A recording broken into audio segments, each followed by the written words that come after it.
No, kar se tiče zdaj teh predsedniških volitev, tudi sam sem mnenja, da imamo pravzaprav zelo dobra kandidata za predsednika države, tako gospoda Peterleta kot gospoda Türka. Nenazadnje v teh dneh je v Železnikih pravzaprav vse povezano s to katastrofalno nesrečo, ki se je zgodila v Železnikih pred slabima 2 mesecema. Oba kandidata sta bila tudi v Železnikih, z obema sem se tudi pogovarjal, oba sta seveda tudi izrazila pripravljenost pomoči, takšne in drugačne. Nenazadnje Lojze Peterle je bil tudi tisti, ki je o tej nesreči podal informacijo tudi v Evropskem parlamentu. Tudi v Evropskem parlamentu se je omenjala tragedija v Železnikih in to bo lahko tudi neki lažji korak do tistih evropskih sredstev, na katere nenazadnje tu tudi računamo. Dejstvo je, da bi si pravzaprav Lojze Peterle zaslužil mesto predsednika države.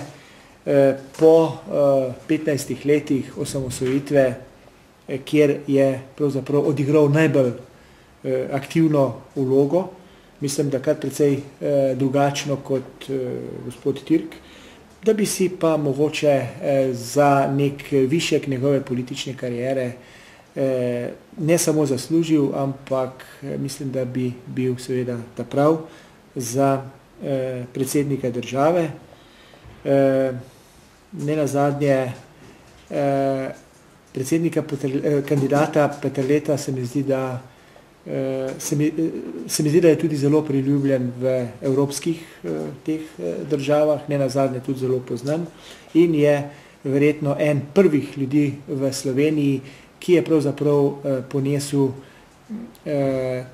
te demokratične premike, ki so se seveda zgodili v Sloveniji, nenazadnje v tujino. Zato bom rekel v tem trenutku med tema 2 kandidatoma, ki še enkrat poudarjam, sta oba zelo dobra, dajem prednost Lojzetu Peterletu, ker sem nenazadnje prepričan tudi, da bo predsednik enak do vseh. Predvsem pa sem prepričan, da bo predsednik, da bo zelo ljudski predsednik in da bo takšen predsednik, ki se bo nenazadnje znal približati tudi tistim ljudem, ki živijo na robu preživetja, ki živijo na robu, bom rekel, neke socialne bede in teh ljudi je pa v Sloveniji zelo veliko. Zdaj, že prej smo slišali lahko na novinarski konferenci, da je pravzaprav ta korak, ta način podpore gospodu Peterletu nekako izjema pravzaprav v Železnikih, se pravi, da v drugih občinah nekako ne bodo občinski odbori na tak način najbrž podprli gospoda Peterleta. Kaj je torej tisto glavno, zaradi česar ste se odločili, da izrazite takšno podporo gospodu Peterletu? Ja, poglejte, nenazadnje v Železnikih so tudi te pomladne stranke zelo aktivne in nenazadnje so v večini.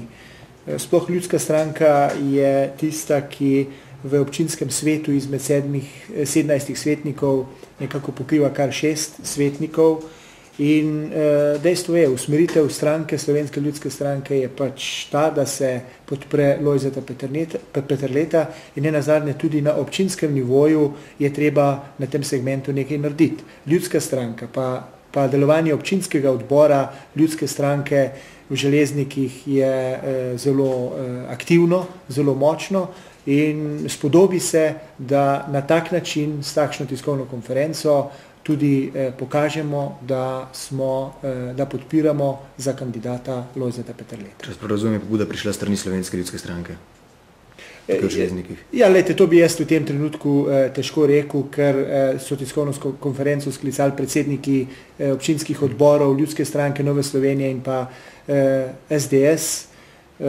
ampak ne glede na to, kdo je pravzaprav pobudnik pa sklicatelj te tiskovne konference,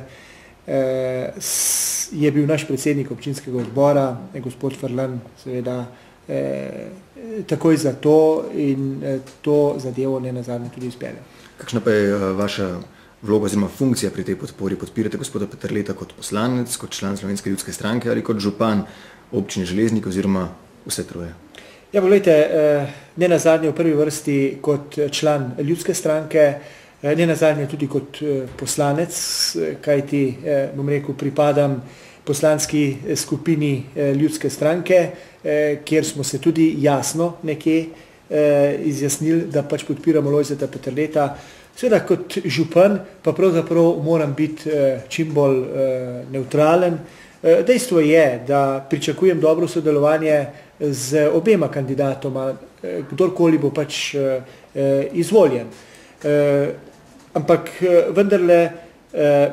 vendarle tudi kot župan se seveda bolj nagibam na to, da bi bil izvoljen Lojze Peterle. Samo še tole vprašanje za konec, sicer razloge za podporo ste že prej naštevali, ampak koliko je pa k tej odločitvi za ta način pripomogla tudi pomoč po katastrofalnih poplavah enega in drugega kandidata? No, poglejte, saj sem rekel, oba kandidata sta bila tu, oba kandidata sta pravzaprav po svojih močeh nekje pomagala, obema sem pravzaprav zelo hvaležen in prepričan sem, da kdorkoli bo izvoljen, naj bo to gospod Peterle, naj bo to gospod Tirk, sem prepričan, da še, kar se tiče pomoči v Železnikih, nihče še ni rekel zadnje besede.